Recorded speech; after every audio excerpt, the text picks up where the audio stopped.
আনাস ইবনে মালিক রাদিয়াল্লাহু তাআলা আনহু বলেন, একবার আমার মা নবীজি সাল্লাল্লাহু আলাইহি ওয়াসাল্লামকে দাওয়াত খাওয়ানোর জন্য নিয়ত করলেন। আনাস ইবনে মালিক রাদিয়াল্লাহু তাআলা আনহুকে তার আম্মাজান বললেন, ও আনাস, তুমি রাসূলের দরবারে চলে যাও এবং আল্লাহর নবী সাল্লাল্লাহু আলাইহি ওয়াসাল্লামকে আমাদের বাড়িতে দাওয়াত খাওয়ার জন্য তাকে জানিয়ে দাও। আনাস ইবনে মালিক রাদিয়াল্লাহু তাআলা আনহু এর আম্মা একটি রুটি তৈরি করলেন এবং রুটি তৈরি করার পরে সেই রুটির ওপরে ঘি লাগিয়ে দিলেন। ঘি লাগানোর পরে তিনি আনাস ইবনে মালিক রাদিয়াল্লাহু তাআলা আনহুকে বললেন, ও আনাস, তুমি রাসূলের দরবারে চলে যাও এবং রাসূলকে আজকে আমাদের বাড়িতে মেহমানদারি গ্রহণ করার জন্য তাকে বলে আসো। আনাস ইবনে মালিক রাদিয়াল্লাহু তাআলা আনহু রাসূল সাল্লাল্লাহু আলাইহি ওয়াসাল্লামের দরবারে চলে গেলেন এবং বললেন, ইয়া রাসূলুল্লাহ, আজকে আমাদের বাড়িতে আপনি মেহমান হিসাবে যাবেন। আমার আম্মা জান আপনাকে আমাদের বাসায় মেহমানদারি গ্রহণ করার জন্য অনুরোধ করেছেন। আনাস ইবনে মালিক রাদিয়াল্লাহু তাআলা আনহু এর দাওয়াত কি নবীজি সাল্লাল্লাহু আলাইহি ওয়াসাল্লাম গ্রহণ করলেন এবং দাঁড়িয়ে গেলেন। দাঁড়ানোর পরে রাসূল সাল্লাল্লাহু আলাইহি ওয়াসাল্লামের দরবারে যতগুলো সাহাবী ছিলেন সকল সাহাবায়ে কেরামদেরকে বললেন, ও সাহাবায়ে কেরাম, তোমরা দাঁড়িয়ে যাও, চলো আনাসের মা আজকে আমাদেরকে তার বাড়িতে মেহমানদারি গ্রহণ করার জন্য দাওয়াত দিয়েছেন। আনাস ইবনে মালিক রাদিয়াল্লাহু তাআলা আনহু জিহ্বায় কামড় দিয়ে বললেন, ইয়া রাসূলুল্লাহ, আমার আম্মা জান শুধু আপনার জন্যই মেহমানদারি গ্রহণ করতে বলেছেন। আমার আম্মা শুধু আপনার জন্যই খাবার তৈরি করেছেন, আর খাবারের পরিমাণটাও খুব সীমিত, মাত্র একটি রুটি।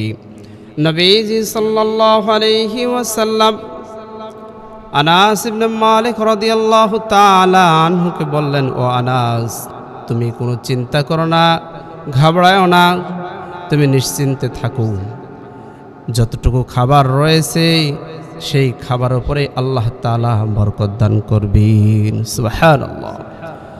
এই কথা শোনার পরে আনাস ইবনে মালিক রাদিয়াল্লাহু তাআলা আনহু রাসূল সাল্লাল্লাহু আলাইহি ওয়াসাল্লাম আনাসের বাড়িতে পৌঁছার আগে আনাস ইবনে মালিক রাদিয়াল্লাহু তাআলা আনহু বাড়িতে পৌঁছে তার আম্মাজানকে বললেন, ও আম্মাজান, আপনি তো আল্লাহ রাসূল সাল্লাল্লাহু আলাইহি ওয়াসাল্লামের জন্য খাবার তৈরি করেছেন, অথচ রাসূল সাল্লাল্লাহু আলাইহি ওয়াসাল্লামের দরবারে আরও যতগুলো সাহাবায়ে কেরাম ছিল সকল সাহাবায়ে কেরামদেরকে তিনি নিয়ে দলবল নিয়ে আমাদের বাসায় চলে আসছে। আনাস ইবনে মালিক রাদিয়াল্লাহু তাআলা আনহু এর আম্মাজান বলছেন, ও আনাস, আমি দাওয়াত দিয়েছি আল্লাহ রাসূলকে, আর তিনি যাদেরকে নিয়েছেন ওই সকল মেহমানের দায়িত্ব আল্লাহ রাসূল সাল্লাল্লাহু আলাইহি ওয়াসাল্লামের। এই কথা বলা মাত্রই এদিকে আল্লাহ রাসূল সাল্লাল্লাহু আলাইহি ওয়াসাল্লাম আনাস ইবনে মালিকের দরজার কাছে চলে আসছেন। যখন আওয়াজ দিয়েছেন, আনাস ইবনে মালিক রাদিয়াল্লাহু তাআলা আনহু দরজা খুলে দিলেন। নবীজি সাল্লাল্লাহু আলাইহি ওয়াসাল্লাম গিয়ে ঘরে বসলেন। আনাস ইবনে মালিককে ডেকে বললেন, ও আনাস, তুমি একটি কাজ করো, আর তা হলো আমি যেখানে বসে আছি আর সাহাবায়ে কেরাম তোমার দরজার বাইরে, গেটের বাইরে অবস্থান করছে, তোমার প্রস্তুতকৃত তৈরিকৃত খাবার আমার সামনে দাও, আর 10 জন করে সাহাবায়ে কেরামদেরকে আমার ঘরে পাঠিয়ে দাও। ভাইরা আমার, আনাস ইবনে মালিক রাদিয়াল্লাহু তাআলা আনহু রাসূলের এই কথা শোনার পরেই বাড়ির বাইরে অবস্থানকৃত সাহাবায়ে কেরাম রাদিয়াল্লাহু তাআলা আজমাইনদের মধ্যে হতে 10 জন করে রাসূলের নিকটে পাঠিয়ে দিলেন। আল্লাহ রাসূল সাল্লাল্লাহু আলাইহি সাল্লাম এই 10 জনকে নিয়ে একত্রে ইজতিমাইভাবে খাবার খাইলেন। এই 10 জন চলে গেল, আবারও 10 জন চলে আসছে, আবারও 10 জন চলে যায়, আবারও 10 জনকে পাঠিয়ে দেয়। আনাস ইবনে মালিক রাদিয়াল্লাহু তাআলা আনহু বলেন, নবীজি সাল্লাল্লাহু আলাইহি ওয়াসাল্লামের সকল সাহাবী যখন খাবার দাবার খাওয়া শেষ হয়ে গেল, সকলে তৃপ্তি সহকারে খাইলেন।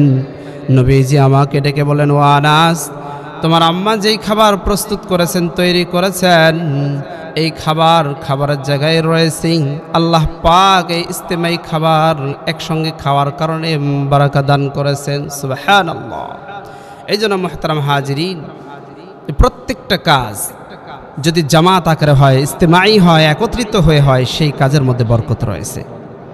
এই জন্য আল্লাহ তাআলার কাছেও পছন্দনীয় জামাত আকারে কাজের, যেখানে মানুষ সকল মুসলমান একত্রিত হয়ে একটি কাজ করতে চায়।